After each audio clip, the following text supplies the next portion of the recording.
Bonjour à tous. On a vu la conception racaillesque de la vie collective. Eux sont les administrateurs et nous les utilisateurs infantilisés, soumis au contrôle parental et les 5 objectifs du confinement planétaire dont le dernier changeait nos modes de vie. Schwab, le fondateur du Forum économique mondial qui réunit les acteurs importants, donc tous les administrateurs, sauf les peuples utilisateurs, nous en dit plus sur l'agenda à venir de la racaille apatride. L'un des points positifs de la pandémie, donc il y a plusieurs points positifs, c'est bon à savoir, c'est génial, est qu'elle a montré à quelle vitesse nous pouvons apporter des changements radicaux à nos modes de vie. Oui, supprimer la liberté de circulation, c'est génial, et se faire mettre une caméra dans le cul, c'est magnifique.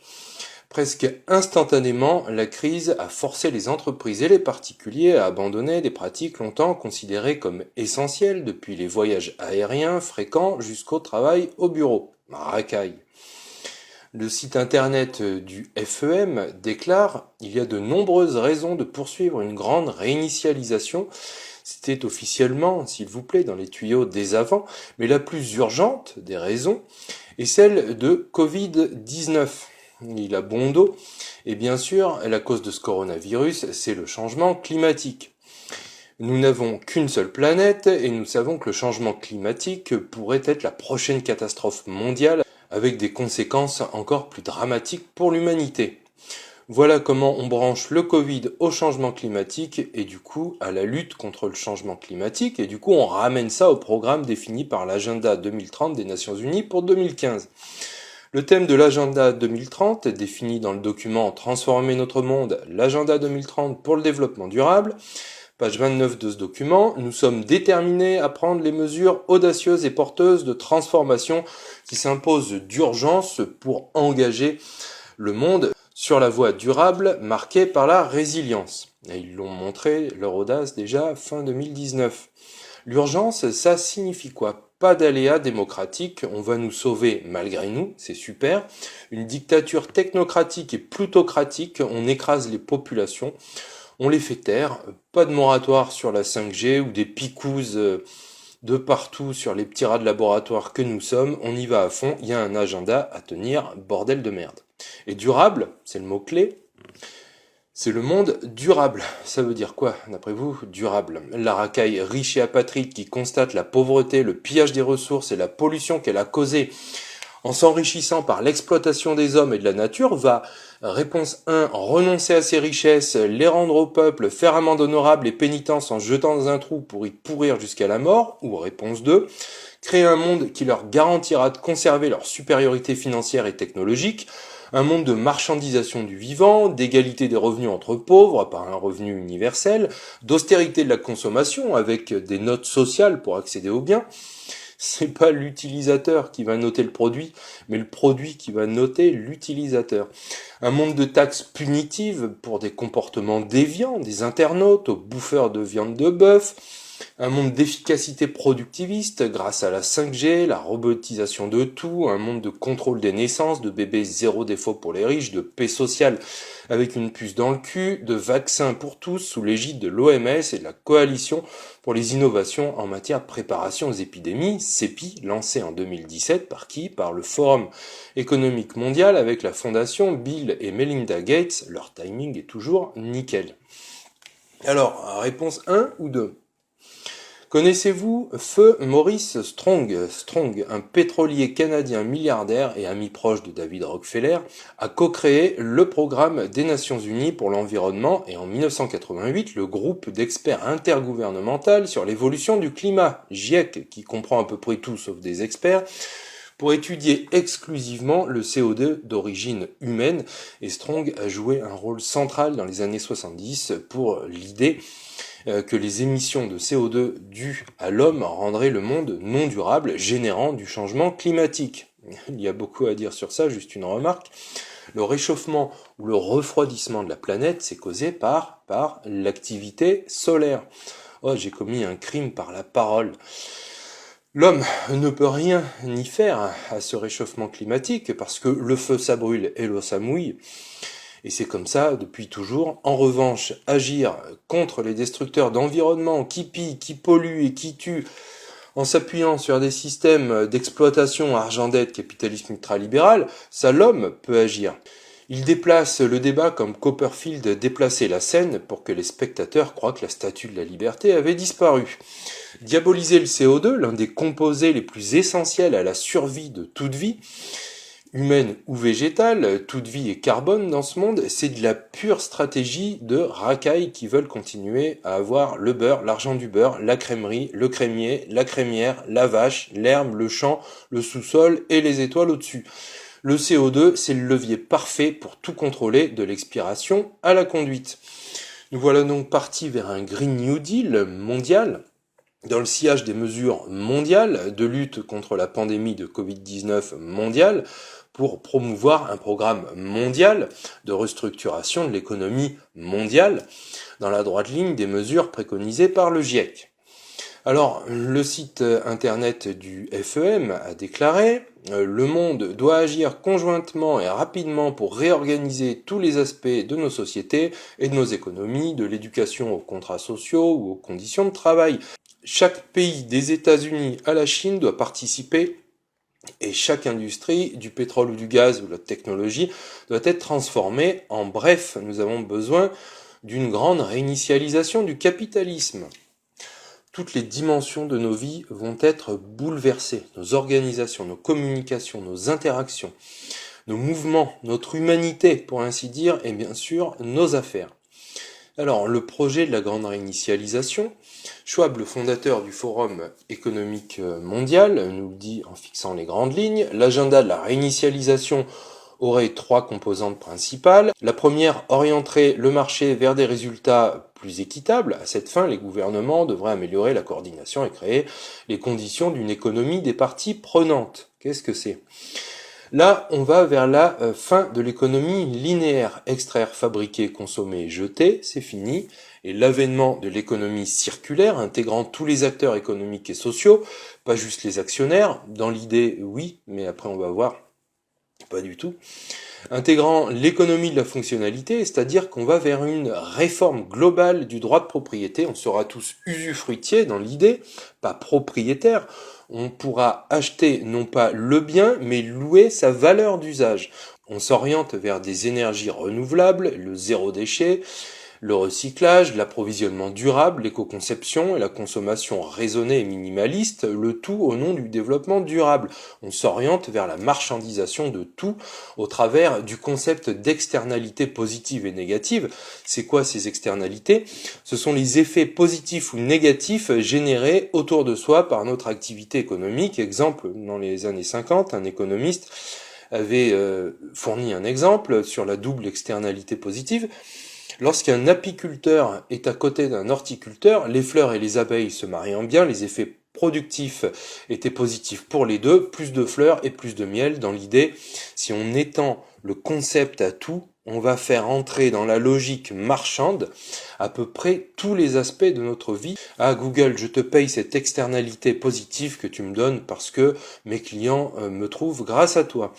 D'où l'intérêt de n'avoir que des multinationales et donc de casser tout le reste. Dans l'idée, on voit là où ils veulent en venir, par une normativité effrénée, faire payer les externalités négatives aux petits producteurs et consommateurs qui ne seraient pas assez vertueux, bien sûr, dans la mise en œuvre des normes environnementales et sanitaires drastiques, et faire gagner du pognon aux grands groupes qui généreraient des externalités positives.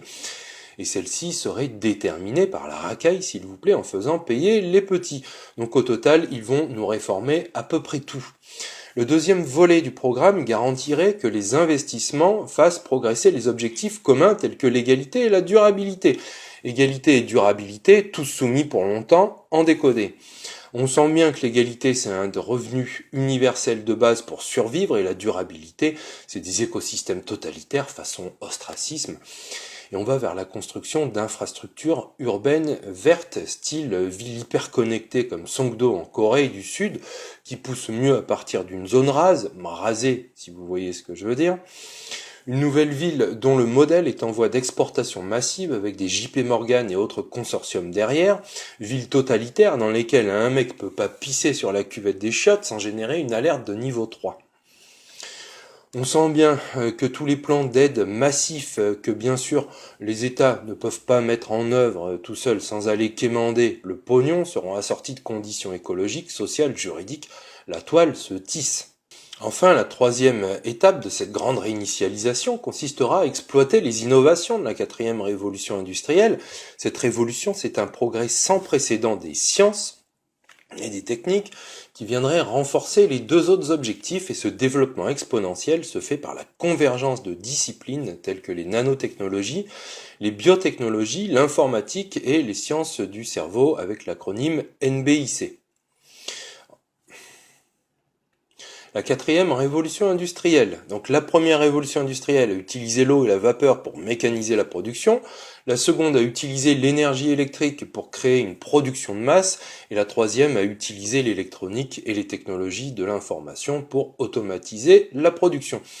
La quatrième révolution industrielle comprend, elle, les nanotechnologies qui permettent de manipuler la matière à l'échelle du milliardième de mètre, les biotechnologies qui regroupent des techniques telles que la génétique, la biologie cellulaire et régénérative, l'informatique qui est, elle, la science du traitement de l'information par l'ordinateur, dont la puissance de calcul devient totalement incroyable et qui permet d'analyser des grandes masses de données de plus en plus produites, d'où l'enjeu du big data, et enfin les sciences de la cognition qui comprennent les neurosciences, les implants neuronaux, la psychologie, etc. Une avancée d'une de ces disciplines fait progresser les autres, l'Internet des objets, les véhicules autonomes, l'impression 3D, la science des matériaux, le stockage de l'énergie informatique quantique, les puces RFID, notamment les implants avec Neuralink pour créer des interfaces cerveau-machine et l'hyperconnectivité avec Starlink et ses futurs 42 000 satellites, de la folie pure, 5G aux ondes extrêmement nocives, ingénierie génétique, etc. Tout ça va bouleverser nos façons de vivre. La quatrième révolution industrielle changera non seulement ce que nous faisons, mais aussi qui nous sommes. Elle affectera notre identité, soulevant de graves problèmes éthiques et changera tous les enjeux qui lui sont associés. Notre sens de la vie privée, nos notions de propriété, nos modes de consommation, notre travail, nos activités, nos loisirs et nos relations, jusqu'à notre relation à notre environnement, et tout ça à cause d'une interdisciplinarité, par exemple ingénieur, concepteur, architecte, pour combiner la conception informatique, la fabrication additive, l'ingénierie des matériaux et la biologie synthétique, pour créer une symbiose entre les micro-organismes, nos corps, les produits que nous consommons et même les bâtiments que nous habitons. La quatrième révolution industrielle va également à réinventer les processus de production induits surtout par des innovations liées à l'Internet des objets, la cobotique, la réalité augmentée, l'impression 3D, l'intelligence artificielle. Tout ça en exploitant les données du big data et dans le but de les exploiter pour mieux nous servir, pour mieux nous asservir, pour mieux nous exploiter comme des produits à code barre. La technologie de la radio-identification RFID, l'Internet des objets, des capteurs de partout, un vrai monde de puces, on sera des sacs à puces, et la 5G pour réduire les temps de latence et avoir les capacités sont des pierres angulaires dans la smart product pour créer un système cyberphysique de production. Dans ce nouveau modèle, la coordination de ces technologies s'appliquera non seulement dans l'usine, mais aussi entre les usines dans le but d'augmenter l'efficacité des processus industriels avec le moins d'intervention humaine tant au niveau de la maintenance que de la gestion de panne, et ainsi par la flexibilité et la personnalisation accroître la productivité en réduisant les coûts et la consommation d'énergie, mais pas le chômage qui sera de masse, d'où le revenu universel. Comprenez bien que la révolution n'est pas que dans la réalisation technologique combinée, mais aussi dans le nouvel horizon économique et financier sous-jacent qui va transformer le modèle d'affaires et toutes nos activités de toute nature. Ça promet. Le système économique et financier actuel, qui est en fin de vie, le capitalisme ultralibéral, a réalisé sa mission, aspirer toutes les richesses pour enrichir la finance apatride, et maintenant, ces racailles qui ont bénéficié de ce système pour se faire de grosses couilles en or vont utiliser leur monopole pour se faire passer pour les sauveurs du monde qu'ils ont pourtant exploité, pillé et massacré afin de le contrôler totalitairement. Ils en appellent aujourd'hui à la lutte contre les menaces globales qu'ils ont eux-mêmes générées. Les bétonneurs gris se font les apôtres de villes vertes. Et pour réaliser tout ça, nécessairement doit advenir la fin du capitalisme ultralibéral, le capitalisme. On a eu la thèse communiste, internationaliste, l'antithèse capitaliste, ultralibérale, qui est multinationaliste, et là, on va avoir la synthèse, le capitalisme collectivisme apatride, ou plutôt le corporatisme collectiviste, ou encore le capitalisme interapatride ou multi-apatride, ou le fascisme mondialisé, le nouvel ordre mondial, quoi. Alors, pour comprendre tout ça, il faut repartir des bases. Ça m'amène à parler de l'économie, du capitalisme, du libéralisme. Il faut comprendre les bases saines pour pouvoir voir comment ça part en couille. Donc l'économie. L'économie, c'est quoi au fond ? C'est tout simplement, dans son essence la plus ramassée, la quête de l'abondance dans un monde de rareté, la quête de la satisfaction des besoins de l'homme dans un monde où les biens utiles doivent être fabriqués et échangés pour arriver au consommateur. Faut-il rappeler que l'homme n'est pas fait pour se soumettre à la loi du marché. L'homme n'est pas fait pour être une variable d'ajustement du chiffre d'affaires. L'homme n'est pas fait pour l'économie. C'est l'économie qui est faite pour l'homme. L'économie est faite pour satisfaire les besoins fondamentaux liés au corps et à l'esprit de l'homme. Vit-on dans le monde à l'envers aujourd'hui ? En économie ? Oui. Et on pourrait dire pareil sur chaque domaine de la politique, comme j'ai déjà expliqué. La politique, la mission du politique, sa vraie mission relativement à l'économie, c'est la gestion efficiente de cette quête de l'abondance sur le long terme et au bénéfice de tous. Cette gestion n'est efficiente d'abord que si elle conduit au partage équitable de l'abondance entre tous les citoyens. Je dis entre tous les citoyens parce que si d'un côté le principe d'égalité de valeur des êtres humains nécessite un partage équitable entre tous les êtres humains égaux en valeur, il y a de l'autre côté un principe de réalité, les gouvernants gouvernent le peuple qui les a élus et pas les voisins. Alors, on pourrait me dire, il faut un gouvernement mondial qui gère tout correctement. Non. À cause d'un autre principe de réalité, le principe d'égalité de valeur des êtres humains ne peut être respecté que dans un cadre national qui historiquement produit le consentement des gouvernés à être gouvernés et l'état de droit, contrairement aux empires qui lui écrasent tout ça. Une telle nation ne respecte néanmoins le principe d'égalité de valeur des êtres humains que si ne germe pas en son sein, ni ne fleurit a fortiori, une idée suprémaciste. Sinon, elle dégénérerait en empire comme on connaît aujourd'hui. Donc une nation sans idée suprémaciste, c'est le seul écosystème politique viable pour faire respecter le principe d'égalité de valeur des êtres humains et fonder ainsi correctement l'égalité des citoyens devant la loi, et qui n'est accomplie que si elle reconnaît pleinement leur statut d'héritier du bien commun. Et ensuite, cette gestion n'est efficiente également que si elle conduit à une coopération optimale avec la nature, et cette coopération-là est nécessairement féconde et au final bien plus efficiente que l'efficacité productiviste. Ainsi, une agriculture biologique est bien plus rentable, in fine, à tous les niveaux qu'une agriculture chimique de bourrin. Ainsi, cette quête de l'abondance, de la création de richesses ne peut se réaliser que par l'emploi vertueux des ressources naturelles, des ressources tirées du progrès technique et scientifique, des ressources individuelles et des ressources de l'organisation sociale, dont la monnaie est une composante essentielle, c'est une ressource et non pas une richesse, afin de produire les biens et services, les vraies richesses, celles qui sont indispensables à la satisfaction effective de nos besoins fondamentaux, qu'ils soient physiques, physiologiques, affectifs, psychologiques, intellectuels ou moraux. Cette création de richesse utilise des ressources individuelles et collectives, je veux dire aucune richesse ne peut être créée sans les ressources individuelles et collectives. C'est un point capital pour comprendre les différents systèmes économiques et leurs erreurs, le capitalisme d'un côté et le communisme de l'autre. Ce droit de propriété sur les richesses réelles comporte une dimension non pas seulement individualiste, comme le présuppose le capitalisme, ou seulement collectiviste, comme le prétend le communisme. C'est mixte parce que les ressources utiles pour créer les richesses sont mixtes, individuelles et collectives. Le droit de propriété des moyens de production, si on veut être juste, ne peut ni être aboli, ni être absolutisé.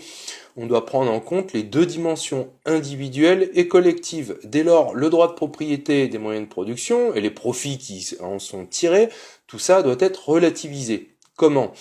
Je ne vois que deux façons, outre la solidarité nationale bien sûr, qui permettent de respecter la liberté individuelle de l'entrepreneur et en même temps de ne pas hypothéquer la dimension sociale du droit de propriété privée.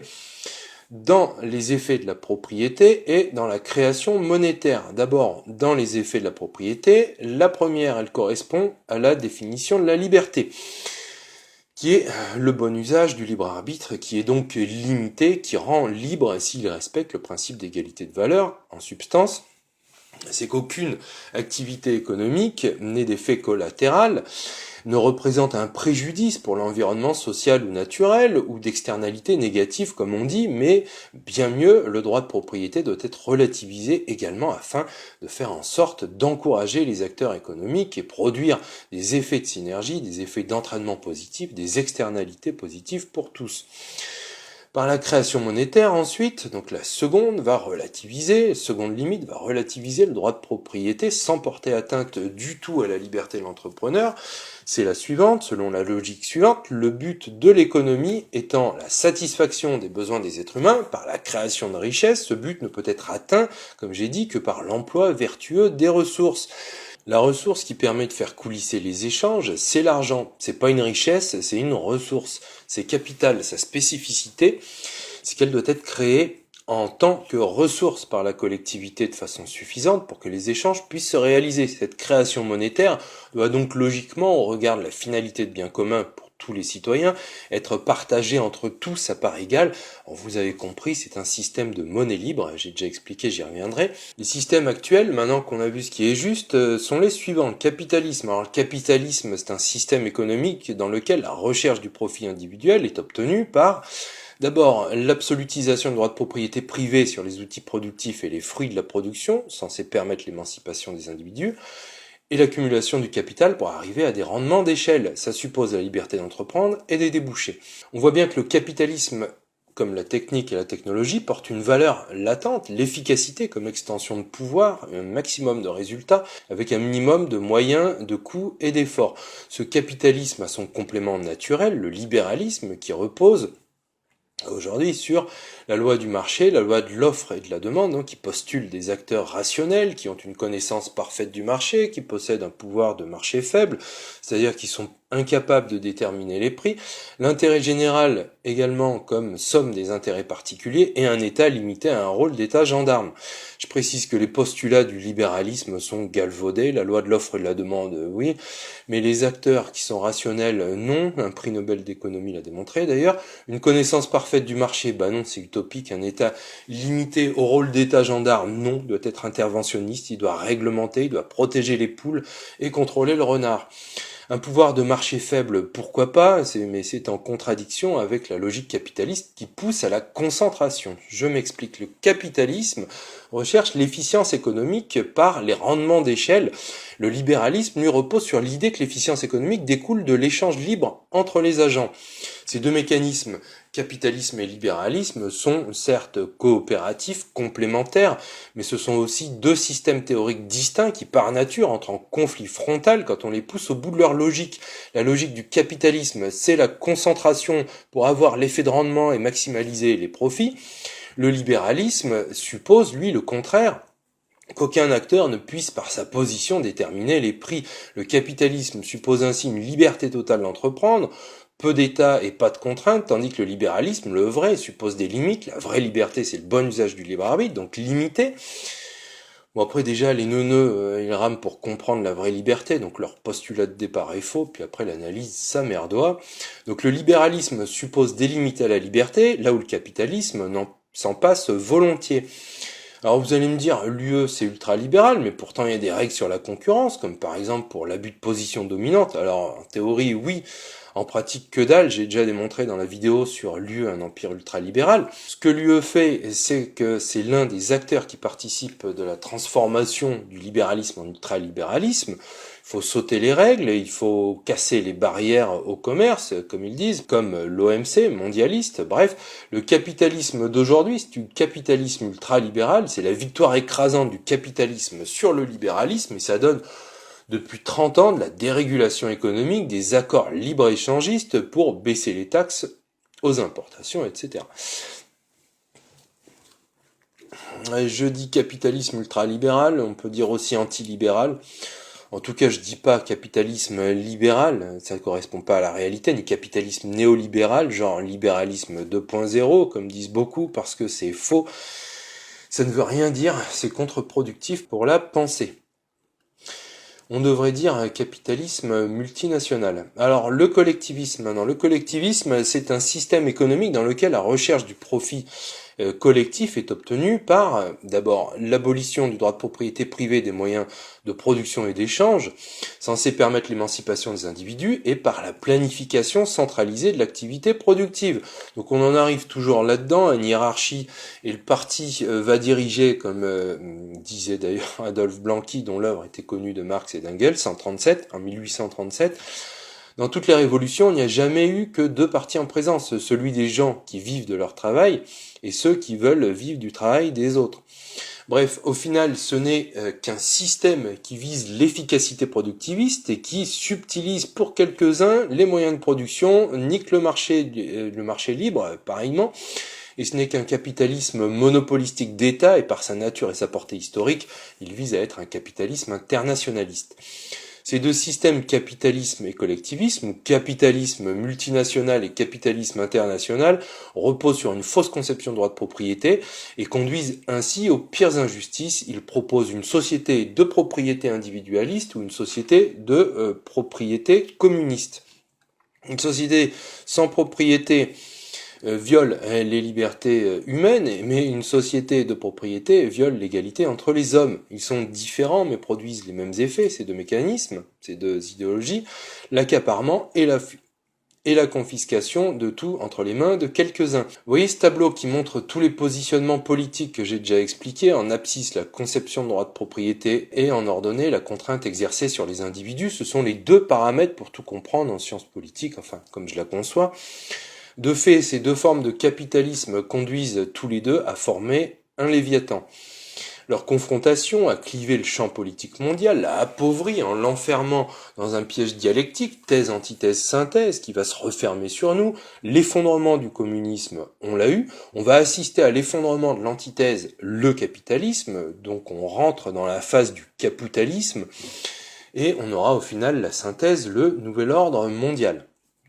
La grande réinitialisation, un mix entre capitalisme et collectivisme. On voit bien, au vu des analyses qui précèdent, qu'ils vont singer, encore une fois de plus, ce qu'il serait bon de faire, c'est-à-dire copier ce qui est juste, mais en le biaisant au niveau philosophique, psychologique, économique, financier, et aussi au niveau des applications concrètes. Juste sur ce dernier point, ça mérite une précision, l'application concrète, ça fait qu'entre la théorie et la pratique, il y a toujours un gouffre, et simplement à cause de petits détails que les journalistes myopes ou des pseudo-experts ne verront jamais. Et quand je dis ça, je pense à ce que disait l'autre, mon ennemi c'est la finance et mon cul c'est du poulet, et qui a sorti une loi le 26 juillet 2013, dite de séparation et de régulation des activités bancaires, très bien, mais sans décret d'application, avec un champ d'application minimaliste à 1% du tout, et sans contrôle et sans sanction. En fait, que dalle. Donc il y a la théorie et la pratique. Faut le comprendre, faut lire entre les lignes, faut lire les petites lignes.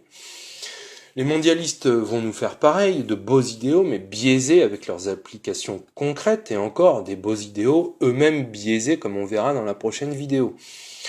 La racaille qui a réussi à amasser toutes les richesses du monde, à le transformer selon ses désirs, devant le manque de foncier, la pénurie des métaux rares, utiles pour la technologie, et parce que leur système d'argent-dette couplé avec le capitalisme ultralibéral n'est qu'un étage de leur fusée mondialiste dans le contrôle totalitaire du monde, ayant exploité les hommes et la nature, ayant massacré, pillé, tué, gaspillé, pollué, etc., ayant obtenu toutes les externalités positives et nous ayant laissé toutes les externalités négatives, et bien maintenant, cette racaille apatride vient nous faire la morale en nous culpabilisant pour apparaître comme les seuls sauveurs de l'humanité et nous imposer leur paix et leur conception de ce qui est bien pour eux. Voilà en résumé dense comment ils vont nous la mettre, la dictature économico-politique. Au nom du Green New Deal, moi, multinational, j'échange ma position monopolistique et des profits faramineux obtenus par l'efficacité de l'économie productiviste centrée sur l'exploitation des hommes et des ressources naturelles, sur l'optimisation des gains générés par les rendements d'échelle, sur l'obsolescence programmée des biens destinés à réduire leur valeur d'usage pour maximaliser les profits dans une société de consumérisme effréné, contre une position toujours monopolistique et des profits non moins faramineux obtenus par l'efficience de l'économie collatérale centrée sur l'économie des matières premières, l'approvisionnement durable des énergies renouvelables et de la main-d'œuvre remplacée par des robots interconnectés auto-perfectibles, sur l'optimisation des gains générés par la marchandisation des externalités positives, environnementales et sociales, sur la durabilité du bien destiné à accroître sa valeur d'usage, pour offrir des solutions intégrées tout en un, des conceptions de garantie de l'usage, de l'entretien, de recyclage du bien, avec des débouchés encore maximalisés, malgré une société de consumérisme raisonné qui paye pour devenir simplement usufruiter du bien et qui paye encore parce qu'elle bénéficie des retombées positives d'un bien ou d'un service. Ce passage nécessite la transformation du système d'argent-dette fondé sur le dollar comme monnaie internationale, avec encore du cash, en système d'argent-dette fondé sur la monnaie mondiale et numérique. La suite au prochain numéro. Merci de votre écoute et à bientôt.